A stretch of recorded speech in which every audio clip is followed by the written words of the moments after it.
हलाल सर्टिफिकेट के मामले को लेकर लगातार बवाल मचता जा रहा है। एक तरफ सरकारी एजेंसी ताबड़तोड़ छापेमारी में लगी हैं, तो वहीं दूसरी तरफ मुस्लिम धर्मगुरुओं से लेकर तमाम विपक्षी पार्टियां सरकार के इस फैसले का विरोध कर रही हैं और कह रही हैं कि सूबे की योगी सरकार ने जानबूझकर मुस्लिम समुदाय को टारगेट किया है। लेकिन इस बीच मुस्लिम राष्ट्रीय मंच के विभाग संयोजक राव मुशर्रफ अली ने सरकार के इस फैसले का समर्थन किया है। उन्होंने कहा कि कॉस्मेटिक दवाएं, दूध, घी जैसी चीजों पर हलाल सर्टिफिकेट देने का कोई मतलब नहीं बनता। उन्होंने भारत सरकार से मांग की कि उन संगठनों पर सीबीआई की जांच कराई जाए जो हलाल सर्टिफिकेट इशू करते हैं, क्योंकि ये संगठन पैसे लेकर सर्टिफिकेट देते हैं और वो पैसा आतंकवाद के लिए इस्तेमाल किया जाता है।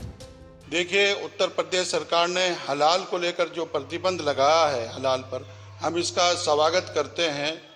और कुरान में दो अल्फाज हैं, एक हराम और एक हलाल, यानी कि किन चीज़ों को खाना है और किन चीज़ों को नहीं खाना पीना है। और जैसे दूध है, ये जायज़ होता है, इस पर कोई हलाल का कोई मसला नहीं है, कोई प्रतिबंध नहीं लगना चाहिए।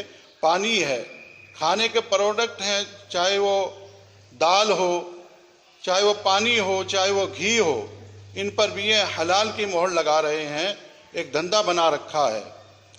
और सौंदर्य के जो सामान हैं, ब्यूटी के, उन पर भी ये हलाल और हराम का मोहर लगा रहे हैं, जबकि इससे कोई हलाल का कोई लेना देना नहीं है।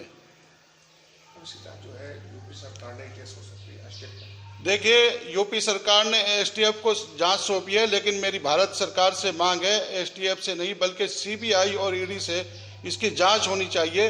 जो सर्टिफिकेट पैसे लेकर बांटे जा रहे हैं, उन पैसों का क्या किया जा रहा है।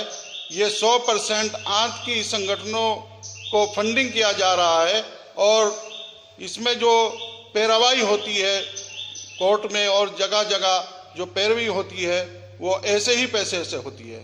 इसलिए मेरी भारत सरकार से मांग है, जो संस्थाएं हलाल के नाम पर सर्टिफिकेट बांट रही हैं, उन संस्थाओं पर भी प्रतिबंध लगना चाहिए।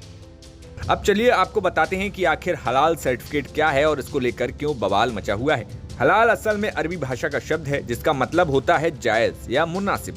इस्लाम में खानपान से जुड़े मामलों में दो शब्दों का इस्तेमाल होता है, पहला हलाल और दूसरा हराम। हलाल से मतलब है कि जो इस्लामी परंपराओं और मान्यताओं के हिसाब से तैयार किया गया हो। वहीं हराम से मतलब है उन चीजों से जिन पर इस्लाम में प्रतिबंध है, जैसे पोर्क और शराब। भारत में हलाल का इस्तेमाल मांस काटने की एक तकनीक के लिए भी किया जाता है। इस्लाम में हलाल के जरिए ही चिकन या मटन काटा जाता है। इस तकनीक में जानवर की गर्दन की नस काट दी जाती है ताकि धीरे धीरे उसका सारा खून बह जाए और उसकी मौत हो जाए। हलाल के अलावा मांस काटने की दूसरी तकनीक झटका है। झटका में जानवर की गर्दन को झटके से वार किया जाता है और तुरंत उसकी मौत हो जाती है। मुस्लिम झटका मांस नहीं खाते हैं। हालांकि मांस को तो हलाल सर्टिफिकेट के साथ बेचा जाता है, लेकिन अब मांस के अलावा दूसरे उत्पादों को भी हलाल सर्टिफिकेट के साथ बेचा जाने लगा है। खाद्य उत्पादों या फिर मेडिकल से जुड़ी चीजों और दवाओं के लिए हलाल सर्टिफिकेट जारी करने के लिए कोई सरकारी अथॉरिटी नहीं है। यूपी सरकार की ओर से जारी आदेश के मुताबिक दवाओं, मेडिकल डिवाइसेस और कॉस्मेटिक प्रोडक्ट्स पर हलाल सर्टिफिकेट लेबल लगाने का कोई सरकारी नियम नहीं है। ड्रग्स एंड कॉस्मेटिक एक्ट 1940 के तहत दवाओं, मेडिकल डिवाइसेस और कॉस्मेटिक प्रोडक्ट्स पर हलाल सर्टिफिकेट का लेबल लगाना अपराध है। देवबंद से पिंटू शर्मा के साथ ब्यूरो रिपोर्ट, यूपी तक।